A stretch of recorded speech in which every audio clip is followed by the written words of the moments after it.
In today's video, I'm going to show you how to animate text in Shotcut.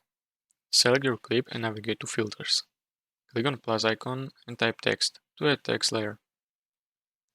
Double-click on text layer to edit it and replace default text with your desired. Move text to desired location.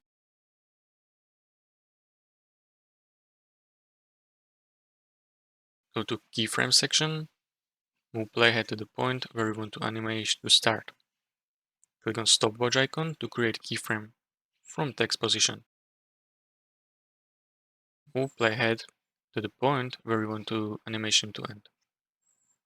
Adjust position of text to its end position. To add scale animation, move playhead further along timeline.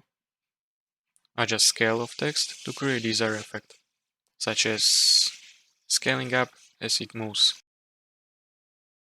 Set keyframe for scale animation as then for playback video to preview text animation.